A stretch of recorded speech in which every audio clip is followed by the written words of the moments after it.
Hello students, today we are going to start a new chapter of SY BCom and BAF called as amalgamation of form. ये amalgamation का मतलब क्या होता है? Amalgamation means merger of two or more form. अब two or more form जब दो या दो से ज्यादा फॉर्म मर्ज होके एक सिंगल एंटिटी बन जाती है, that is called as amalgamation. जैसे कि example A B and company and X Y and company, जिसमें A and B are partners, जिसमें X and Y are partners. अब ये दोनों मर्ज होके एक न्यू कंपनी बन गई, okay, with the name of A B X Y and company. A B X Y and company एक नई फॉर्म बन गई. Okay, that is called as what? Amalgamation. Now the question arises कि why amalgamation take place? देखो, amalgamation के काफी सारे benefits या advantage होते हैं and disadvantages also there. कभी भी कोई भी चीज जिसका फायदा भी होता है तो नुकसान भी होता है. अब जैसे advantage क्या है? Suppose करो ये दोनों, ये एक CA फॉर्म है, ये लोग ऑडिटिंग के काम में स्पेशलाइज है और टैक्सेशन का काम आता तो छूट जाता था इनसे, क्योंकि ये लोग टैक्स का इतना काम नहीं करते हैं. Okay, they are specialise. ये दोनों पार्टनर ऑडिट में स्पेशलाइज है, ये दोनों पार्टनर टैक्सेशन में स्पेशलाइज है. इनके पास टैक्स का काम आता है, ऑडिट का काम आता है तो छूट जाता है. तो काफी सारे क्लाइंट इनके भी छूटते हैं, इनके भी छूटते हैं. आपस में इन लोगों की फ्रेंडशिप हुई, दोस्ती हुई, दोस्त सबका दिमाग मिलने लगा, तो इनको ऐसा लगा क्यों ना हम लोग मिलके एक नई फॉर्म बनावे जिससे हमारा बिजनेस, इनका सपोज करो लेट्स से कि 10 करोड़ का टर्नओवर है, इनका भी सपोज करो लेट्स से कि इनका भी 8-9 करोड़ का टर्नओवर है. ओके ना, 8 करोड़ का टर्नओवर है. अब इन लोगों ने डिसाइड, दोनों मिलाएंगे तो कितना होता है? 18 करोड़ का बिजनेस होता है. लेकिन आज मान लो अगर हम लोग अमालगमेट हो जाते तो 18 करोड़ का नहीं हो सकता है, इनका बिजनेस 30 करोड़ तक पहुंच जाए. क्यों 30 करोड़ तक पहुंच जाए? क्योंकि इनके भी कुछ क्लाइंट छूटते थे, इनके भी काफी सारे कस्टमर छूटते थे. अब मर्ज हो गया, मर्ज होने से क्या हो गया? ओके, जो कस्टमर छूट रहे थे वो छूटेंगे नहीं, और प्लस बिजनेस को और चार चांद लग जाते हैं, और नाम बढ़ता है, और फेमस होते हैं, तो बिजनेस ग्रो कर सकता है. आया समझ में? इसीलिए लोग क्या करते हैं? अमालगमेट करते हैं. So that's one of the very important key reason why people do amalgamation. आया समझ में? तो amalgamation has got many advantages. अच्छा, ये तो था सर्विस इंडस्ट्री. मान लो कोई ऐसा होता है ना कई बार कि हम लोग कोई, जैसे फॉर एग्जांपल कोई प्रोडक्ट बना रहे हैं या दवा की कंपनी है हमारी, और हम जो रॉ मटेरियल खरीदते हैं, ओके, कोई फॉर्म से रॉ मटेरियल खरीद रहे हैं और देख रहे हैं कि वो हमारे लिए बहुत बेनिफिट है, तो हमने क्या किया? डिसाइड किया क्यों ना हम लोग दोनों मर्ज हो जाए, उनको भी बेनिफिट हम भी बेनिफिट. तो ऐसा हम लोग कोई एक दूसरे जो सप्लायर वगैरह होता है उनको भी मर्ज कर सकते हैं. That is also called as amalgamation. Where two or more firm. अच्छा, इट कैन बी, अब यहाँ कैसे ये पार्टनरशिप फॉर्म है, ये पार्टनरशिप फॉर्म है, दोनों मिलाएंगे तो भी पार्टनरशिप फॉर्म ही बनेगी. अच्छा, ये एक प्रोप्राइटरशिप है, एक पार्टनरशिप है, तो भी मर्ज करेंगे तो क्या बनेगी? पार्टनरशिप बनेगी. एक प्रोप्राइटरशिप, ये भी प्रोप्राइटरशिप, तो भी मर्ज करेंगे तो क्या बनेगी? पार्टनरशिप. मतलब ये जो तुम्हारा सिलेबस है वो पार्टनरशिप वाला सिलेबस है. आया? तो when two or more company और two or more form merge together and form a new entity, तो that is called as what? Amalgamation. अब इसके एडवांटेजेस तो ये है, नो डाउट, लेकिन क्या होता है कभी-कभी जब, अच्छा, फिर जब तुम लोग बड़े लेवल पे बिजनेस करते हैं तो दूसरा एडवांटेज क्या हो सकता है? इकोनॉमीज ऑफ लार्ज स्केल, तुम्हारा यूनिट कॉस्ट गिरता है और काफी सारे बेनिफिट्स मिलते हैं. तुम सप्लायर्स से जो है बार्गेन कर सकते हो और कॉस्ट रिड्यूस हो सकता है, तो काफी सारे ऐसे बेनिफिट्स मिलते हैं. हाँ, on the other hand drawbacks भी है. जब कोई चीज बहुत स्केल आउट हो जाती है और उस पर अगर हमारा बराबर कंट्रोल नहीं रहा तो बिजनेस डाउन भी जा सकता है, या कॉस्ट बहुत फास्ट एस्केलेट भी हो सकते हैं. तो ड्रॉबैक्स आल्सो देयर. ऐसा नहीं है कि खाली एडवांटेजेस है, बट वी आर नॉट, हमको मोड ऑफ क्या, हमारा जो मेन कंसर्न है वो अकाउंटिंग कैसे की जाती है, how to do accounting entries for when two or more form merge together. तो अब यहाँ पे होता क्या है? इसको बोलते हैं ओल्ड फॉर्म. ओल्ड फॉर्म, इसको क्या बोलते हैं? Old firm. Okay, and this is called as new firm. So what we have to do in amalgamation? Amalgamation में क्या होता है? ये बंद हो जाती है, ये बंद हो जाती है, और ये नई फॉर्म ओपन होती है. So we have to close the books of the old form. We have to close. New form क्या करती है? न्यू फॉर्म जो है, it purchases the business of the old form. Okay, new form क्या करती है? ओल्ड फॉर्म के business को खरीदती है. तो फ्री में नहीं खरीदती है, it has to pay a price, and that price is called as, okay, that price is called as purchase consideration. Okay, that price is called as purchase consideration. So is it clear everyone what I am saying कि जब दो form मिलके क्या होती है, मर्ज होती है, okay, तो that is called as what, amalgamation. तो कौन खरीदता है ये बिजनेस? ओल्ड फॉर्म का बिजनेस कौन खरीदता है? न्यू फॉर्म खरीदती है। तो न्यू फॉर्म फ्री में नहीं खरीदती है, it has to pay a price to them and that price is called as what, purchase consideration. आया समझ में? अब परचेज कंसीडरेशन में दो मेथड है। कितने मेथड है? दो। एक है नेट एसेट मेथड और दूसरा है okay net asset method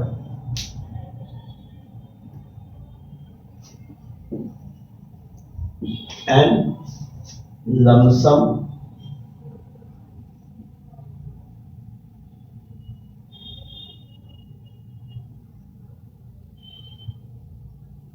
method, net asset method और lump sum method। ये what do you mean by net asset method? net asset method का मतलब क्या होता है? जब चुन चुन के एसेट्स लेते हैं, एक एक का भाव निकालते हैं कि ये वैल्यू पे, ये वैल्यू पे, ये वैल्यू पे, ओके। तो all asset minus all the external liabilities. Formula क्या है? All asset, which asset? Realisable asset. हर वो अच्छे एसेट जो जरूरी है वो न्यू कंपनी क्या करती है? टेक ओवर कर लेती है, minus all the external liabilities. External liabilities minus करेंगे at which value? At market value या रिवाइज्ड वैल्यू। एसेट के केस में मार्केट वैल्यू लिखते हैं, लायबिलिटीज के केस में रिवाइज्ड वैल्यू लिखते हैं। We will be solving the problem, तो सब समझ में आ जाएगा। ओके, फिलहाल खाली अब मैं तुमको एक रफ ओवरऑल खाली कॉन्सेप्ट एक्सप्लेन कर रहा हूं। आया समझ में? क्या बताया मैंने? जब न्यू कंपनी टेक ओवर करती है, न्यू फर्म टेक ओवर करती है, तो फ्री में नहीं टेक ओवर करती है, it has to pay a price and that price is called as purchase consideration. हां, ये चैप्टर में तुमको एक चीज का ध्यान ये बहुत रखना है कि अब PC should be right. PC right तो 75% प्रॉब्लम ऑलरेडी राइट हो जाएगा, पीसी रॉन्ग तो 75% रॉन्ग हो जाएगा। तो फिर टच भी नहीं करना अगर पीसी निकालना नहीं आता तो। PC is very very important, और पीसी निकालना जरा भी टफ नहीं है, बहुत इजी है, ठीक है। लमसम तो बहुत सिंपल है, एक सिंगल लमसम भाव दिया हुआ रहेगा, ओके। मतलब सपोज करो तो आज में मीटिंग रखे ये दोनों फर्म ने और वहां पे डिसाइड किया कि भाई मेरे बिजनेस की वैल्यू जो है वो 30 करोड़ है, इसने बोला मेरे बिजनेस की वैल्यू जो है 25 करोड़ है। तो दोनों का भाव डिसाइड हो गया कि ये न्यू फर्म इसको 30 करोड़ देगी, इसको 25 करोड़ देगी, बराबर है। तो that is called as PC by which method? Lump sum method. आया समझ में? खाली मेन कैलकुलेशन किधर पे है? PC by net asset method में, वो हम पहले सीखेंगे। Is that clear? Is it okay? अब उसके बाद में ये सबको समझ में आ गया कि अमालगमेशन में क्या होता है? ओल्ड फर्म को बंद करना है। How to close the books of the old firm? How to close the books of the old firm? और closing the books of the old firm either we can do by journal entry या by ledger, journal या ledger के through. हम लोग normally laser ही बनाते हैं। तो पहला जो लेजर बनता है ना, उसका नाम है रियलाइजेशन अकाउंट। कौन सा अकाउंट? Realisation account. तुमने कभी पढ़ा है ये? 12th स्टैंडर्ड में पढ़ा है ना? रिजोल्यूशन चैप्टर में how we prepare realisation, same वही मैकेनिज्म है। Realisation account, partners capital account and new firm account. ये नॉर्मली तीन अकाउंट मेनली बनते हैं, ठीक है। तो ये 3 अकाउंट बनाएंगे, तुम्हारी ओल्ड फर्म क्या हो जाएगी? क्लोज हो जाएगी। इसको क्लोज करना है, इसको ओपन करना है। ओपनिंग एंट्रीज, जर्नल एंट्रीज ये लेजर के थ्रू नहीं रहेगा, ये जर्नल एंट्रीज के थ्रू रहेगा। आएगी एंट्रीज मैं सिखाऊंगा तुम लोगों को कैसे करते। फिलहाल right now I am going to teach you today how to close the books of the old firm. अरे हम लोग खुद से अपने आप से एक प्रॉब्लम बनाएंगे और खुद ही सॉल्व करेंगे, तो क्लियर हो जाएगा। यही मतलब पहले ही इसमें हमारा एक एक्सप्लेनेशन भी हो जाएगा, एक प्रॉब्लम भी रफली सॉल्व हो जाएगा, लेकिन हम लोग खुद से बनाएंगे। कैसे करना that I will teach you. Overall view समझ में आ गया चैप्टर का? क्या होता है चैप्टर समझ में आ गया? जब 2 या 2 से ज्यादा फर्म मिलके ज्वाइंट होते हैं, दे join hand together and form a new firm, that is called as what? उसको क्या बोलते हैं हम लोग? अमालगमेशन बोलते हैं। बराबर है? बराबर है। न्यू कंपनी क्या करती है? फ्री में टेक ओवर करती है? नहीं, it has to pay a price and that price is called as what? Purchase consideration. Purchase consideration कैसे ढूंढा जाता है? 2 मेथड, या तो नेट एसेट मेथड या लमसम मेथड, ठीक है। अभी फिलहाल मैं जो प्रॉब्लम एक्सप्लेन करूंगा उसमें मैं पीसी पे ज्यादा वो नहीं करूंगा, एक रेडीमेड पीसी दे दूंगा तुम लोगों को, ओके। उसके बाद जब हम लोग मेन प्रॉब्लम सॉल्व करेंगे तो कैसे पीसी निकाला जाता है, there I will teach you how to calculate the PC by net asset method specially. Lump sum तो सिंगल भाव होता है, कोई हेडेक नहीं, ठीक है। चलो let's make a problem, let's do the experience. मजा आएगी, इजी चैप्टर है, लॉटरी है। और एक अच्छी बात क्या है मालूम है कि अगर तुमको अमालगमेशन आ गया तो तुमको कन्वर्जन भी आ जाएगा। अमालगमेशन आ गया तो क्या आ जाएगा? कन्वर्जन। क्योंकि amalgamation conversion almost very similar, क्योंकि वहां पे भी पीसी निकालना है, वहां पे भी यही रियलाइजेशन अकाउंट बनाना है, वहां आया समझ में, वहां पे भी पार्टनर कैपिटल बनाना है, बट थोड़ा सा डिफरेंट है। ये तुमको बैलेंस शीट देगा। ओके, दो फॉर्म की बैलेंस शीट देगा, बट मैं अभी फिलहाल एक ही की बना रहा हूं। और एक जैसा एक का फर्स्ट फॉर्म सेकंड फॉर्म दोनों का वैसे ही रहेगा, मैं एक का खाली सिखा रहा हूं। ओके, लेट्स टेक की ए बी एंड कंपनी की बैलेंस शीट है। Balance sheet as on 31st of March 2025, rupees liability asset, rupees liability asset, partners capital A and B 2 lakh 1 lakh. General reserve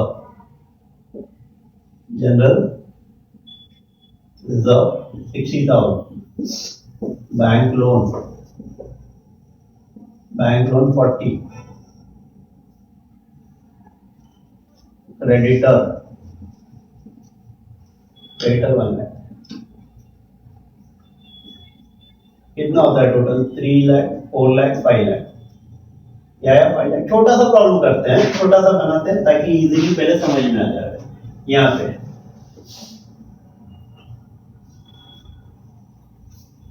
goodwill 50,000, land and building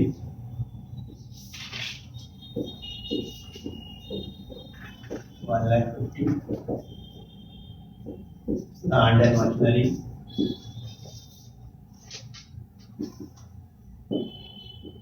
40,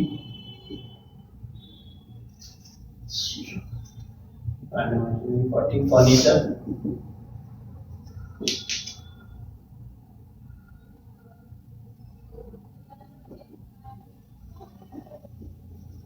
30,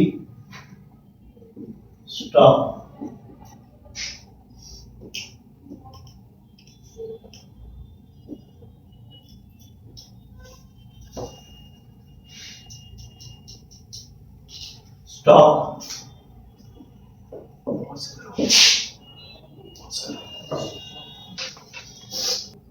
2 lakh और ये 2 लाख, कितना हो गया?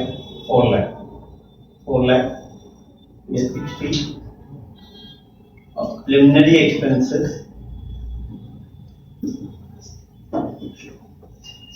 40,000। जरा check करो टैली होती है क्या balance sheet? Yes, just see tally हो रही है। Okay, so this is the balance sheet everyone, where I have kept the balance sheet and there are certain terms and conditions for amalgamation जो मैं orally बोलूँगा, ठीक है? Okay ना, आया समझ में? चलो let's start one by one. First step है हमारा ट्रांसफर। The first step is called as the transfer step. Transfer कहाँ से? बैलेंस शीट से हर एक चीज ट्रांसफर होगी, आइदर टू रियलाइजेशन या पार्टनर्स कैपिटल और न्यू फॉर्म, ये रूल है। अच्छा, दूसरा रूल ऑफ ट्रांसफर सबको पता है, डेबिट की चीज डेबिट पे जाएगी, क्रेडिट की चीज क्रेडिट में जाएगी, बराबर है? चल, यहाँ पे ये टैली हो रहा है, बराबर है? एक आइटम और ऐड कर देता हूँ, बैंक बैलेंस करके, वो भी इंपॉर्टेंट होता है। इसको हम लोग ले लेते हैं 30, इसको ले लेते हैं 10,000, ठीक है? चल, अब नाउ क्वेश्चन अच्छा बन गया, ठीक है ना? अच्छा, good one. Let's begin with first step, transfer each and every item from the given balance sheet. Balance sheet से हर एक चीज ट्रांसफर करने का। Goodwill, plant and machinery, land and building, plant and machinery, furniture, stock, debtors. Okay, ऐसा नाम का यहाँ पे ये सब पहले तो चेक करना है तुमको कि कोई फिक्टिशियस एसेट ढूंढने का और रिजर्व ढूंढने का। यहाँ पे रिजर्व है ये। फिक्टिशियस एसेट मतलब क्या? The one which can not be sold in the market, जो मार्केट में बिक नहीं सकता है। गुडविल बिक सकती है, यस। लैंड बिक सकता है, यस। प्लांट बिक सकता है, यस। मशीनरी बिक सकती है, यस। फर्नीचर बिक सकता है, यस। स्टॉक बिक सकता है, यस। डेटर ट्रांसफर हो सकता है, बिक तो नहीं सकता। ट्रांसफर जैसे इंसान को नहीं बेच सकते, लेकिन अगर suppose he is my debtor and he is my creditor, तो आई कैन से कि भाई इसे 1 लाख रुपए लेना है, इसको 1 लाख रुपए देना है। ये 1 लाख रुपए तुम इसको पे कर दो, पॉसिबल है, यस। तो that means it is transferable and any amount is transferable is also what? Realisable. आया प्रिलिमिनरी एक्सपेंस बिकता है क्या? नेवर। बिकेगा तो सबसे पहले मैं बेचूंगा, तो 50,000 एसेट ढूंढने का, ठीक है? फिर उसके बाद में बैंक बैलेंस, ये भी ऑलरेडी रियलाइज फॉर्म में। रियलाइज फॉर्म मतलब ये सब बेच के टाइम में कन्वर्ट होता है कैश, और बैंक कैश या बैंक बैलेंस ऑलरेडी अपने प्योर फॉर्म में है, तो इसको कुछ करने की जरूरत नहीं है। अब यहाँ पे रूल, फिक्टिशियस एसेट्स जो है ये कहाँ जाएगा, पार्टनर्स कैपिटल के डेबिट साइड में। कहाँ जाएगा, partners capital, it's a loss, partners में बांटेंगे। जैसे 12th स्टैंडर्ड में एडमिशन रिटायरमेंट में करते थे तो वैसे ही preliminary expenses a ratio, let's take the ratios are equal, simplicity के लिए हम लोग इक्वल रेशियो रखते हैं 1:1। तो 30,000 को बांटो जरा प्लीज, 15 है, 15 बराबर है, यस। अच्छा, अब बाकी जितने भी अकाउंट बचे, बाकी जो भी बचा उसका कोई अकाउंट है क्या ऐसा नाम का, गुडविल नाम का नहीं, और जिसका कोई नहीं उसका रियलाइजेशन। डेबिट की चीज डेबिट में जाएगी, कहाँ जाएगी, debit. To sundry asset,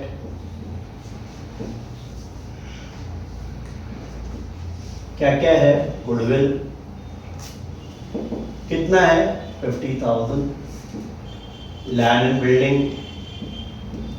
land and building कितना है, 1,50,000। Plant and machinery, plant and machinery कितना है, 1,40,000। स्टॉक कितना है, 30। डेटर कितना है, 60 बराबर है। बैंक बैलेंस, अच्छा अज्यूम करेंगे कि bank balance is also taken over by the new firm. Bank balance taken over रहेगा तो रियलाइजेशन, और नॉट टेकन ओवर है तो कैश इन बैंक। ये बैंक के लिए रूल है। तो अब ये टोटल करेंगे, टोटल 5 लाख है, 5 में से 30 नहीं लिया तो कितना आया, 4,70,000 बराबर है, यस। तो मैं एसेट साइड इज ओवर। अच्छा, अगर इसको मैं जर्नल एंट्री के थ्रू देखूं तो मेरी पहली एंट्री बनती है पार्टनर्स कैपिटल के डेबिट साइड में आया, फिक्टिशियस एसेट की एंट्री क्या बन जाएगी, partners capital account debit to preliminary expenses, to preliminary expenses. Second entry क्या बन जाएगी, सारे एसेट डेबिट है। अच्छा, अब मैं तुमको बेस्ट लॉजिक सिखाता हूँ। ये सारे एसेट डेबिट है, ट्रांसफर करेंगे क्या हो जाएगा, क्रेडिट। प्रिलिमिनरी एक्सपेंसेस डेबिट था, क्या हो गया, क्रेडिट। कहाँ जा रहा है, पार्टनर्स कैपिटल, तो पार्टनर्स कैपिटल। सारे एसेट डेबिट है, ट्रांसफर करेंगे क्या हो जाएगा, क्रेडिट। कहाँ जा रहा है, रियलाइजेशन है। तो क्या एंट्री बन जाएगी, what will be the entry, बोलो, realization account debit to sundry asset, to what, sundry asset। is this clear everyone, clear है, clear है। तो ये मेरा एसेट साइड की एंट्री हो गई, मेरे एसेट साइड की एंट्री हो गई। अब आ जाओ पार्टनर्स कैपिटल, नाम का अकाउंट है, यस, सेम नाम है तो क्या लिखते हैं, बाई बैलेंस। ये बाई बैलेंस की कोई एंट्री होती है क्या लाइफ में, नेवर। तो इसकी कोई एंट्री नहीं आएगी। 2 लाख एंड 1 लाख बराबर है। रिजर्व, ये रिजर्व को बांटेंगे, बांटेंगे तो कहाँ जाएगा, पार्टनर्स में जाएगा, क्योंकि लॉस अगर घर वाले लेके जाएंगे तो प्रॉफिट भी घर वाले ही लेके जाएंगे ना, यस। कितना, 30,000, यस। और ये बैंक लोन और क्रेडिटर, नाम का कोई अकाउंट है नहीं, और जिसका कोई नहीं उसका बाय सन्ड्री लायबिलिटीज,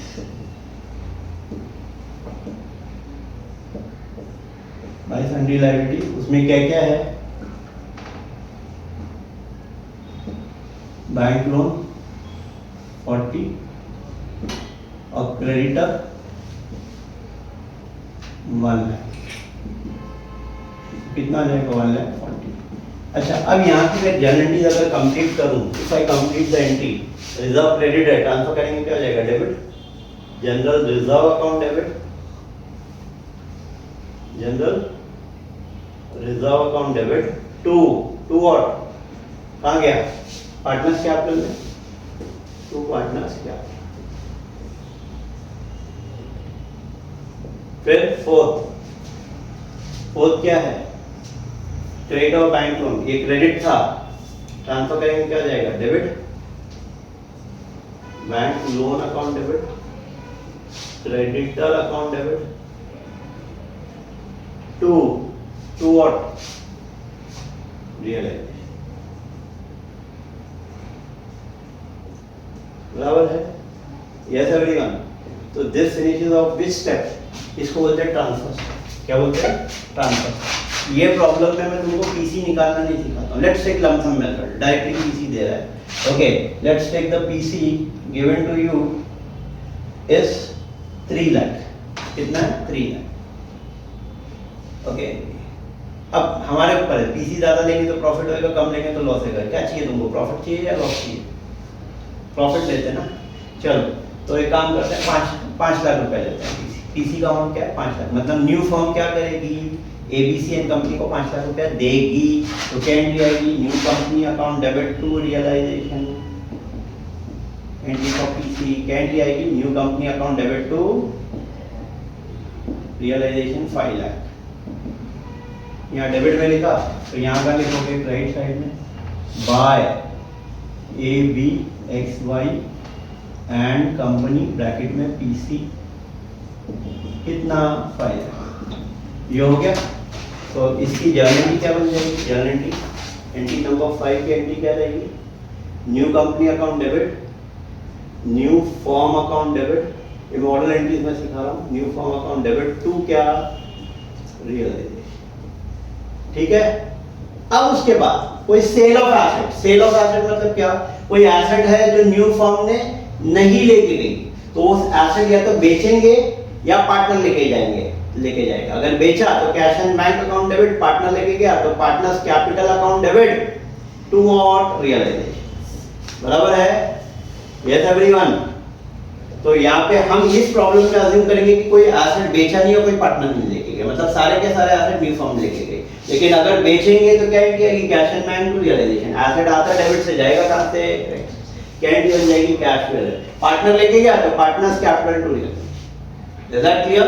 ठीक है। तो अज्यूम करेंगे कि ऐसी नाम की कोई एंट्री नहीं है। फिर वैसे ही पेमेंट ऑफ लायबिलिटी। अच्छा, अब लायबिलिटी पे करेंगे, लायबिलिटी आती है राइट साइड से, जाएगी कहां से? डेबिट। एंट्री नंबर 7 क्या एंट्री आएगी? ओके, रियलाइजेशन अकाउंट डेबिट, उल्टा हो जाएगा। Realisation account debit to cash and bank and to partners capital, अगर पार्टनर लेके जाएगा तो। यस, अज्यूम करेंगे कोई लायबिलिटी भी पार्टनर नहीं लेके गया।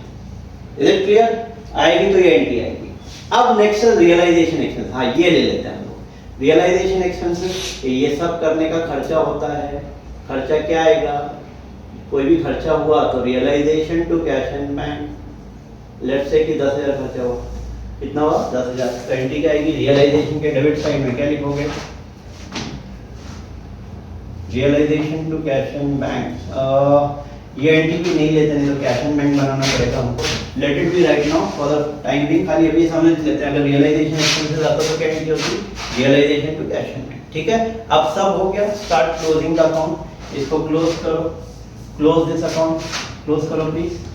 5 लाख 6 लाख 40 ना, 6 लाख 40 है, 6 लाख 40। डिफरेंस जो रहेगा वो कहाँ जाएगा? पार्टनर्स कैपिटल में, ब्रैकेट में प्रॉफिट। कौन है? ए बी है, कितना है? माइनस करो प्लीज। 1,70,000 इक्वली बांटो। 85 कहाँ जाएगी एंट्री? यहाँ डेबिट में, तो यहाँ क्रेडिट में जाएगी। बाय क्या? रियलाइजेशन 85 बराबर है। यहाँ एंट्री क्या बन जाएगी? एंट्री बन जाएगी तुम्हारी realisation account debit to partners capital bracket में प्रॉफिट। यहाँ प्रॉफिट आया, ये लॉस आता तो उल्टी एंट्री। अब इसको क्लोज करेंगे। 3,15,000 बोलो। 3,15,000 ये सेम सर। कैसे सेम हो सकता है? ये 1 लाख 2,15,000 क्या? हाँ, 3,15,000 2,15,000 बराबर है। Difference 3 lakh and 2 lakh. Yes everyone, क्या लिखेंगे? To A B X Y and company balancing figure, और यहां पे by S capital and by B's capital 3 lakh and 2 lakh, और ये हो गया हमारा प्रॉब्लम टैली। इजी। ओके, आया? तो लास्ट एंट्री क्या बन जाएगी? Last entry will be S capital debit, B's capital account debit to new firm. ठीक है। And this finishes off your entire explanation. ये रफ एक एक्सप्लेनेशन था, हम प्रॉब्लम सॉल्व करेंगे और डिटेल में सॉल्व होगा। होप तो हमने खुद से क्वेश्चन बनाया, खुद से ही सॉल्व किया। मैंने तुमको मॉडल एंटिटीज भी, जनरलिटीज भी सिखाया, लेजर भी सिखाया। ये एक फॉर्म का, ऐसे दूसरे फॉर्म का होता है, दो फॉर्म रहती है। Is it clear? ठीक है ना? That's all for today's lecture. Have a good day everyone. आज का लेक्चर अच्छा लगा रहेगा तो लाइक करो, सब्सक्राइब करो and even share with your friends also.